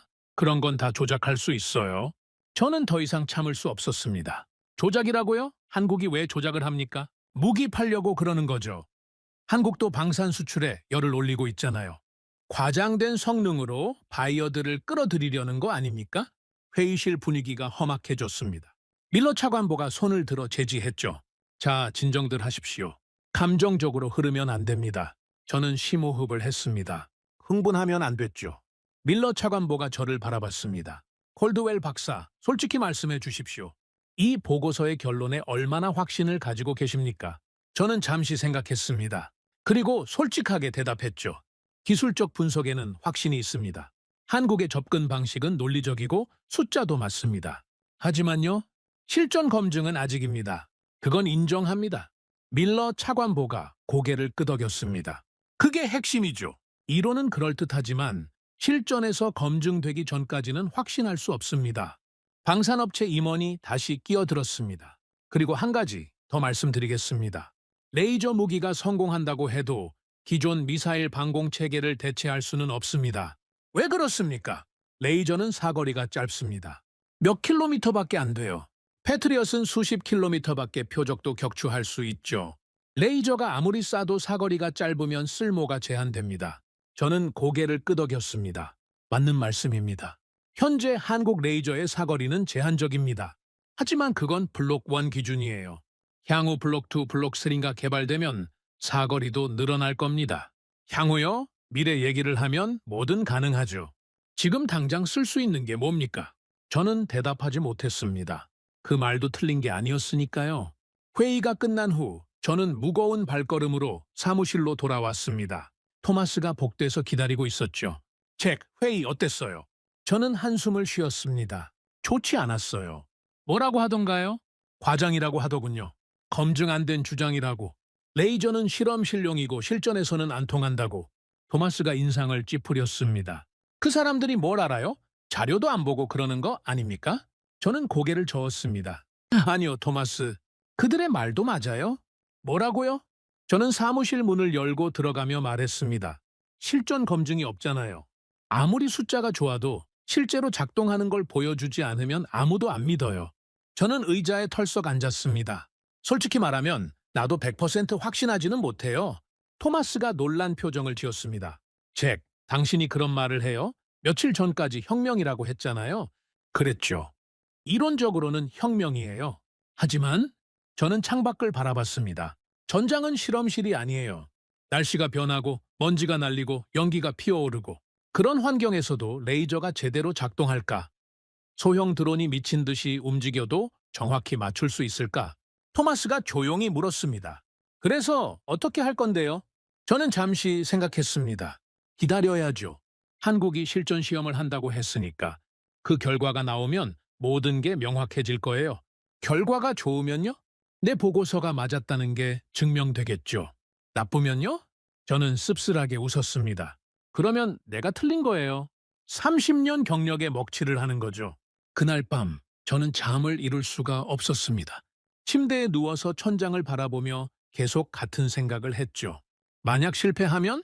한국 레이저가 실전에서 제대로 작동하지 않으면 어떻게 되는 거지? 명중률이 낮게 나오면? 환경 변수 때문에 출력이 떨어지면? 내가 틀렸다는 게 증명되는 거야. 과장된 보고서를 썼다는 비난을 받겠지. 30년간 쌓아온 신뢰가 무너지는 거야. 저는 이불을 걷어차며 자리에서 일어났습니다. 새벽 3시였죠. 부엌에 가서 물을 마시며 창밖을 바라봤습니다. 워싱턴의 밤하늘에는 별이 보이지 않았죠. 도시의 불빛 때문에요? 저는 스스로에게 물었습니다. 내가 왜 이렇게까지 한국 레이저에 집착하는 거지? 대답은 간단했습니다. 희망이었거든요. 사우디 공격을 봤을 때, 우크라이나 전황을 분석할 때 저는 절망했습니다. 드론 물량 공세 앞에서 방법이 없다고 생각했죠. 막아도 지고 안 막아도 지는 게임. 그 현실이 너무 끔찍했습니다. 그런데 한국 레이저가 그 희망이 될 수 있었습니다. 드론을 막을 수 있는 방법, 비용 걱정 없이 방어할 수 있는 시스템. 그게 진짜라면 전쟁의 공포에서 벗어날 수 있는 거잖아요? 하지만 만약 그게 거짓이라면 희망이 무너지는 거죠. 다시 절망으로 돌아가는 거예요. 저는 물컵을 내려놓으며 중얼거렸습니다. 예벌, 되어야 해. 그로부터 2주가 지났습니다. 저는 매일 뉴스를 확인하고 한국 관련 정보를 모으고 관계자들에게 연락을 돌렸습니다. 하지만 새로운 소식은 없었죠. 기다림의 시간이었습니다. 가장 힘든 시간이요. 그러던 어느 날 오후 제 이메일함에 새 메일이 도착했습니다. 발신자는 한국 관련 부서 담당자였죠. 제목은 간단했습니다. 실전 시험 일정 안내. 저는 심장이 멎는 것 같았습니다. 떨리는 손으로 메일을 열었죠. 콜드웰 박사님, 요청하셨던 정보를 전달드립니다. 레이저 대공무기 실전 시험이 다음 주에 예정되어 있습니다. 해외 관계자 참관이 허용되며 박사님도 초청 대상에 포함되셨습니다. 참석 여부를 알려주시기 바랍니다. 저는 메일을 3번 읽었습니다. 글자가 눈에 들어오지 않았거든요. 실전 시험, 참관 초청, 다음 주. 저는 바로 답장을 보냈습니다. 참석하겠습니다. 그리고 의자의 등을 기대며 심호흡을 했습니다. 이제 결과만 남았다. 성공하면 모든 게 바뀐다. 실패하면 끝이다. 저는 눈을 감았습니다. 심장이 빠르게 뛰고 있었죠. 다음 주, 한국. 모든 게 결정되는 순간이 다가오고 있었습니다. 인천공항에 도착한 건 이른 아침이었습니다. 비행기에서 내리는 순간 차가운 공기가 얼굴을 스쳤죠. 11월의 한국은 쌀쌀했습니다. 저는 코트킷을 세우며 입국장을 빠져나왔습니다. 마중 나온 사람이 있었습니다. 젊은 남성이었죠. 깔끔한 정장 차림이었습니다. 콜드웰 박사님이시죠? 멀리서 오시느라 고생하셨습니다. 감사합니다. 시험장까지 얼마나 걸립니까? 차로 2시간 정도입니다. 이동하시면서 쉬셔도 됩니다. 저는 고개를 저었습니다. 괜찮습니다. 잠이 안 올 것 같아요. 솔직한 말이었습니다. 비행기 안에서도 거의 못 잤거든요. 긴장돼서요. 검은색 승용차가 고속도로를 달렸습니다. 창밖으로 한국의 풍경이 스쳐 지나갔죠. 아파트 단지, 산, 논밭. 평화로운 풍경이었습니다. 하지만 제 마음은 평화롭지 않았죠. 오늘 모든 게 결정됩니다. 2시간 후 차가 시험장에 도착했습니다. 시험장은 넓은 평야 한가운데 있었습니다. 군사시설답게 철조망으로 둘러싸여 있었고 곳곳에 경비병이 서 있었죠. 저는 신분증을 제시하고 검문을 통과했습니다. 관람석으로 안내받았습니다. 이미 여러 사람이 앉아 있었죠. 군복을 입은 사람들, 정장 차림의 사람들, 다양한 국적의 얼굴이 보였습니다. 저는 빈자리를 찾아 앉았습니다. 옆에 앉은 사람이 먼저 말을 걸었죠. 미국에서 오셨습니까? 중동 억양이었습니다. 아랍계 남성이었죠? 네, 그렇습니다. 어디서 오셨습니까? 사우디아라비아에서 왔습니다. 저는 속으로 고개를 끄덕였습니다. 사우디라면 드론 공격을 직접 당한 나라였죠. 레이저 무기에 관심을 가질만 했습니다. 기대되십니까? 사우디 관계자가 물었습니다. 저는 솔직하게 대답했습니다. 기대 반, 걱정 반입니다. 왜 걱정하십니까? 실험실에서 되는 것과 실전에서 되는 건 다르니까요. 사우디 관계자가 고개를 끄덕였습니다. 맞는 말씀입니다. 저희도 그래서 직접 보러 온 겁니다. 잠시 후 안내 방송이 나왔습니다. 시험이 10분 후에 시작됩니다. 모든 관람자분들은 자리에 착석해 주시기 바랍니다. 저는 심호흡을 했습니다. 손에 땀이 났죠. 시험장 중앙에는 트럭 한 대가 서 있었습니다. 평범해 보이는 군용 트럭이었죠. 하지만 그 위에 장착된 장비가 달랐습니다. 레이저 발사 장치였습니다. 생각보다 작았습니다. 컨테이너 하나 크기 정도였죠. 미국의 거대한 레이저 시스템을 생각하면 믿기 어려울 정도로 컴팩트했습니다. 저건 정말 작동할까? 의심이 들었습니다. 하지만 곧 시험이 시작될 터였죠. 카운트다운이 시작됐습니다. 시험 개시 1분 전, 관람석이 조용해졌습니다. 모두가 숨을 죽이고 있었죠. 저는 주먹을 꽉 쥐었습니다. 심장이 미친 듯이 뛰고 있었습니다. 시험 개시 30초 전, 저 멀리 하늘에서 뭔가가 나타났습니다. 작은 점들이었죠. 드론이었습니다. 표적 확인. 소형 무인기 다수 접근 중. 드론들이 빠르게 다가왔습니다. 하나, 둘, 셋. 세기가 어려울 정도로 많았죠. 열대는 넘어 보였습니다. 시험 개시. 그 순간이었습니다. 레이저 장치가 움직였습니다. 보신이 하늘을 향해 돌아갔죠. 저는 눈을 크게 뜨고 지켜봤습니다. 그런데 이상했습니다. 소리가 없었습니다. 미사일이 발사되면 엄청난 굉음이 나죠. 대공포가 발사되면 귀가 찢어질 것 같은 소리가 납니다. 그런데 레이저는 아무 소리도 내지 않았습니다. 섬광도 없었습니다. 저는 무의식적으로 눈을 찡그렸습니다. 뭔가 번쩍할 거라고 예상했거든요. 하지만 아무것도 보이지 않았습니다. 레이저는 보이지 않는 빛이었죠? 그리고 드론이 떨어졌습니다. 첫 번째 드론이 갑자기 균형을 잃었습니다.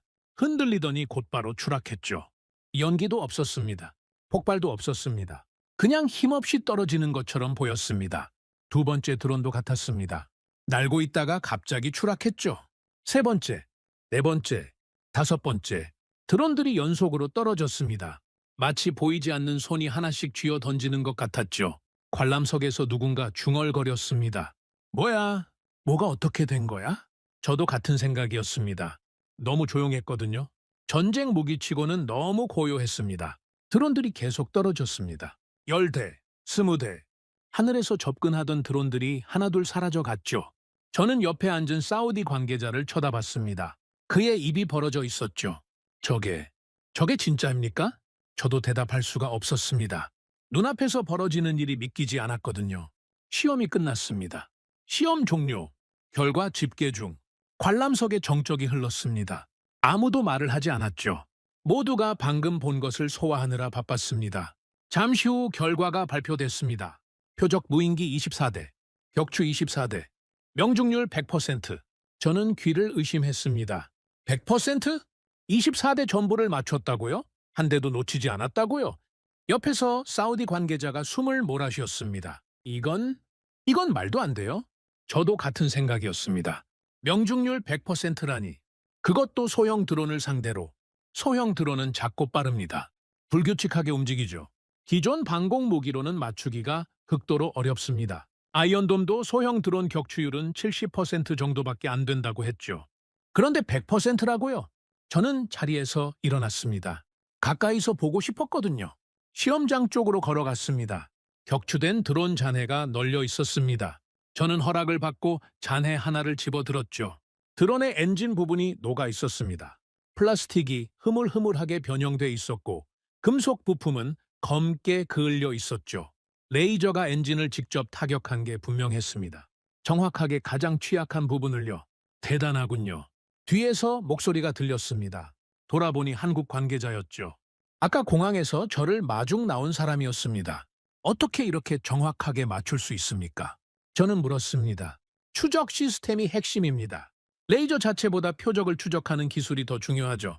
저희가 거기에 많은 투자를 했습니다.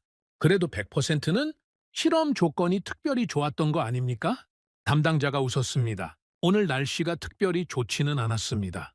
바람도 있었고 습도도 높았죠. 그래도 결과는 보신 대로입니다. 저는 할 말을 잃었습니다. 관람석으로 돌아가니 분위기가 완전히 바뀌어 있었습니다. 아까까지 조용하던 사람들이 웅성거리고 있었죠.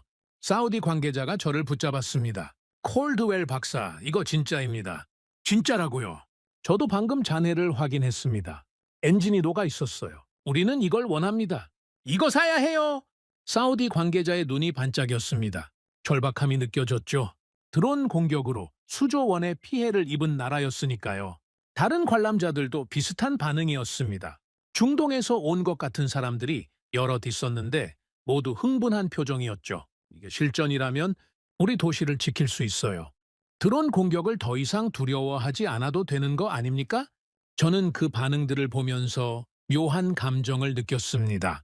이 사람들은 절박하구나. 드론 공격의 공포를 직접 겪은 사람들이었죠. 그들에게 레이저 무기는 단순한 신기술이 아니었습니다.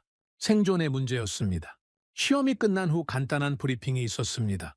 한국 측 담당자가 단상에 올라 설명을 시작했죠. 오늘 시험 결과를 말씀드리겠습니다.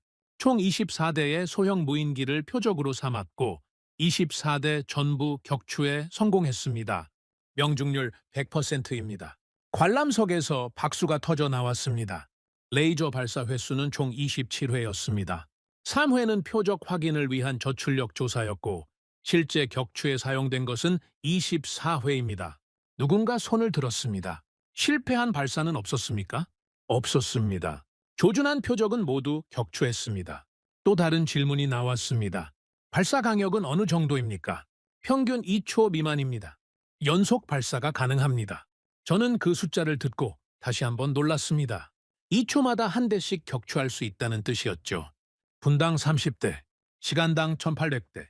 드론이 아무리 몰려와도 막아낼 수 있는 속도였습니다. 브리핑이 끝나고 저는 한국 담당자에게 다가갔습니다. 잠깐 얘기할 수 있겠습니까? 담당자가 고개를 끄덕였습니다. 우리는 시험장 한쪽으로 걸어갔습니다. 저는 단도직입적으로 물었죠. 솔직히 말씀해 주십시오. 오늘 시험, 특별히 조건을 맞춘 겁니까? 담당자가 웃었습니다. 무슨 말씀이신지 알겠습니다. 아닙니다. 오늘 조건은 일반적인 상황이었습니다. 오히려 바람이 좀 강해서 걱정했는데 문제없이 성공했죠. 명중률 100%는 항상 이 정도입니까? 모든 시험에서 90% 이상이었습니다. 오늘은 특히 좋은 결과가 나왔지만 평소에도 큰 차이는 없습니다. 저는 잠시 말을 잃었습니다. 이건 정말 대단한 겁니다. 담당자가 고개를 끄덕였습니다. 감사합니다. 저희도 많은 노력을 기울였습니다. 미국이 60년간 실패한 걸 한국이 해냈어요. 어떻게 이게 가능했습니까? 담당자가 잠시 생각하더니 대답했습니다. 저희는 다른 길을 선택했습니다. 미국처럼 크고 강한 무기를 만들려고 하지 않았죠. 대신 작고 정확한 무기를 만들었습니다. 저희가 잘하는 방식으로요. 반도체, 광학, 정밀 제조. 네, 이미 가지고 있는 강점을 활용한 겁니다. 저는 고개를 끄덕였습니다. 제가 분석한 내용과 일치했죠. 그리고 한 가지 더요. 담당자가 덧붙였습니다. 저희는 절박했습니다. 절박하다고요? 한국은 휴전선 바로 아래에 있는 나라입니다. 적의 위협이 항상 존재하죠. 저희에게 방공은 선택이 아니라 필수입니다. 언젠가 만들면 좋겠다가 아니라 지금 당장 필요하다였습니다. 저는 그 말을 듣고 가슴이 먹먹해졌습니다. 그래서 더 빨리 움직인 거군요. 네. 저희는 실험하지 않습니다. 배치합니다. 그 문장이 머릿속에 깊이 박혔습니다. 실험하지 않는다. 배치한다. 저는 시험장을 떠나 숙소로 향했습니다. 차 안에서 창밖을 바라보며 생각에 잠겼죠. 내가 본 게 진짜였어. 100% 명중률, 2초마다 격추, 소음 없음, 섬광 없음, 보이지 않는 빛이 드론을 떨어뜨리는 광경. 그건 전쟁이 아니라 마술 같았습니다. 하지만 마술이 아니었죠. 기술이었습니다. 한국이 만들어낸 기술. 숙소에 도착해서 저는 바로 노트북을 켰습니다. 보고서를 업데이트해야 했거든요. 키보드를 두드리기 시작했습니다.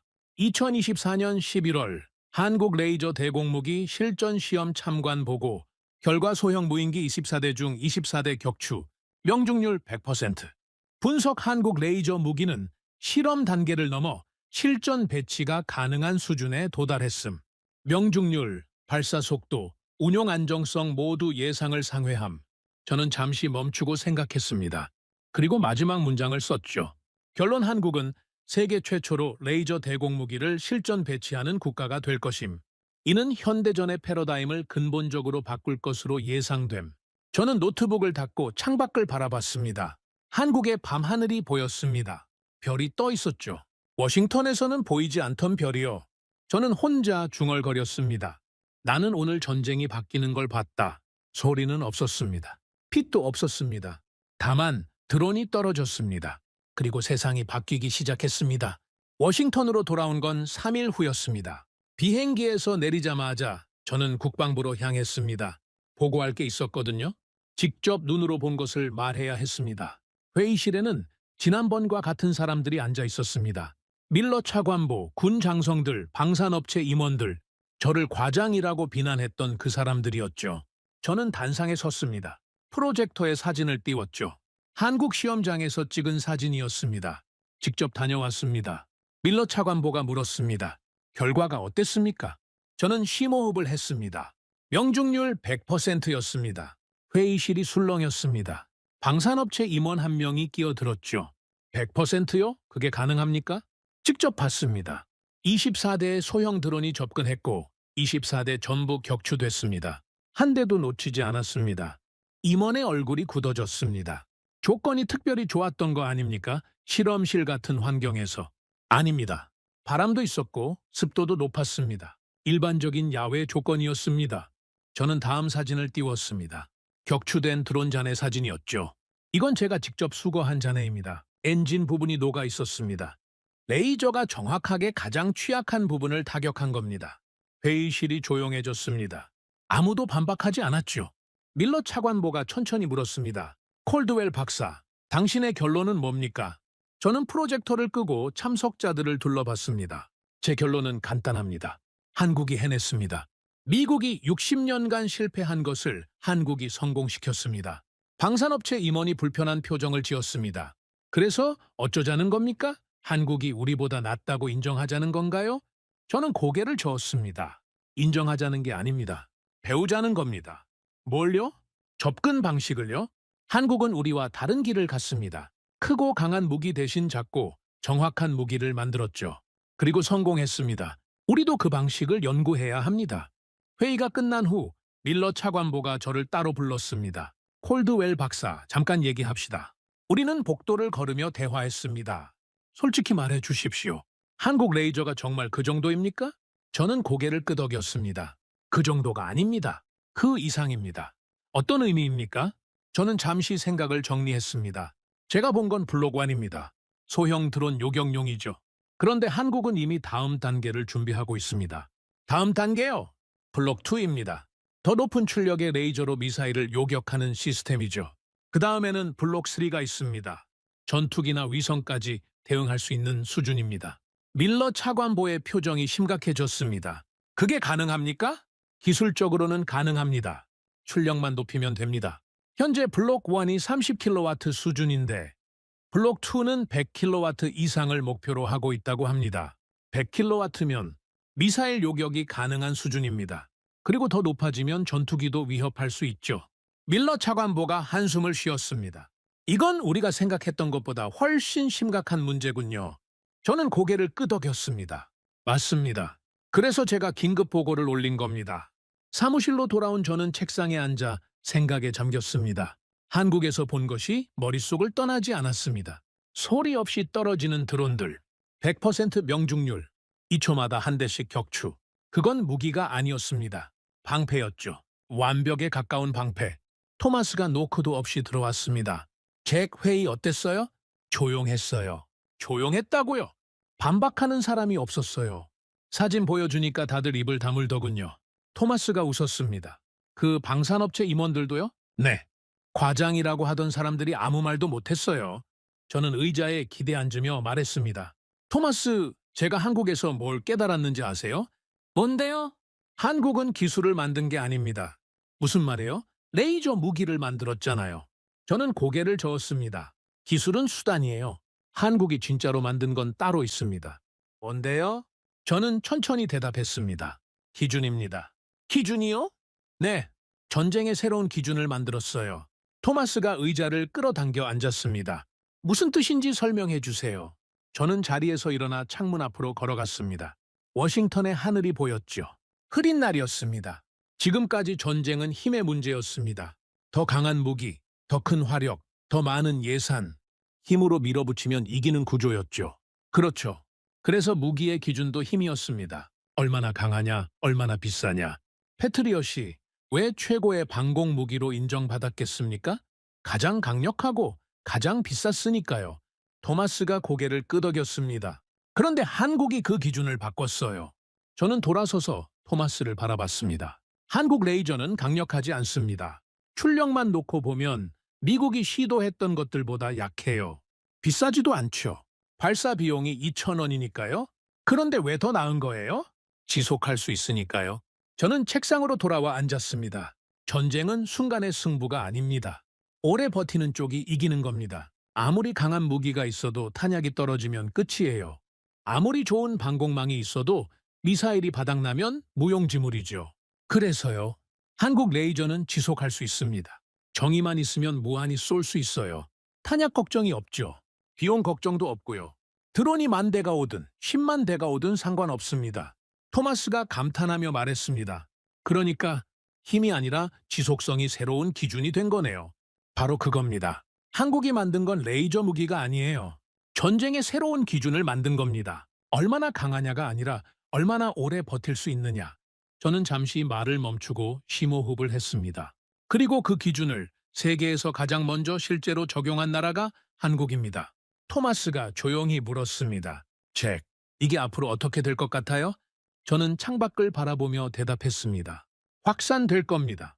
한국이 성공했으니까 다른 나라들도 따라오겠죠. 미국도 이스라엘도 중국도 모두가 레이저 무기를 만들려고 할 겁니다. 그럼 한국의 우위가 사라지는 거 아닙니까? 저는 고개를 저었습니다. 아닙니다. 먼저 시작한 쪽이 유리해요. 한국은 이미 블록 1을 실전 배치했습니다. 다른 나라들이 블록 1을 만들 때 한국은 블록 2로 넘어가겠죠. 격차가 계속 유지되는 겁니다. 따라잡기 어렵겠네요. 네. 그리고 더 중요한 게 있어요. 뭔데요? 저는 토마스를 똑바로 바라봤습니다. 한국은 실행력이 다릅니다. 실행력이요? 한국 담당자가 저한테 한 말이 있어요. 저희는 실험하지 않습니다. 배치합니다. 이 말이 계속 머릿속에 맴돕니다. 저는 의자에서 일어나 방안을 서성였습니다. 미국은 어떻게 합니까? 새 무기를 개발하면 몇 년간 실험하고 의회에서 토론하고 예산 심의 받고 그러다 보면 10년이 훌쩍 지나요. 그리고도 배치가 안 되는 경우가 허다하죠. 한국은 다르다는 거예요. 네, 한국은 일단 만듭니다. 그리고 씁니다. 토론보다 적용이 먼저예요. 그래서 빠른 겁니다. 토마스가 웃었습니다. 그건 좀 부럽네요. 저도 웃었습니다. 하지만 씁쓸한 웃음이었죠. 부러운 정도가 아닙니다. 무서운 거예요. 무섭다고요? 한국이 이 속도를 유지하면 10년 후에는 방산 시장의 판도가 완전히 바뀔 겁니다. 미국이 최고라는 공식이 깨질 수도 있어요. 토마스의 표정이 진지해졌습니다. 그 정도입니까? 그 정도입니다. 저는 창밖을 바라보며 말을 이었습니다. 토마스, 미래의 하늘을 상상해 보세요. 레이저 방공망이 거미줄처럼 얽혀있는 하늘을요. 거미줄이요? 네, 도시마다 레이저 시스템이 배치되어 있습니다. 드론이 뜨는 순간 격추당하죠. 미사일이 날아오면 공중에서 녹아내립니다. 전투기도 함부로 접근하지 못해요. 토마스가 상상하듯 눈을 가늘게 떴습니다. 그런 세상이 오면 전쟁 자체가 불가능해지는 거 아닙니까? 불가능까지는 아니겠지만 매우 어려워지죠. 적어도 공중 공격은 효과를 잃습니다. 저는 돌아서서 토마스를 바라봤습니다. 그리고 그런 미래를 가장 먼저 실현할 나라가 한국입니다. 블록 신으로 드론을 맞고, 블록 2로 미사일을 맞고, 블록 3로 전투기를 맞고, 단계별로 하늘을 장악해 나가는 거죠. 토마스가 한숨을 쉬었습니다. 대단하네요. 진짜 대단해요. 저는 책상에 앉아 노트북을 열었습니다. 마지막 보고서를 써야 했거든요. 토마스, 저 좀 혼자 있어야겠어요. 정리할 게 있어서. 알겠어요. 필요한 거 있으면 말해요. 토마스가 나간 후 저는 키보드에 손을 올렸습니다. 하지만 바로 쓰지는 못했죠. 생각을 정리해야 했습니다. 저는 30년간 전쟁을 분석해 왔습니다.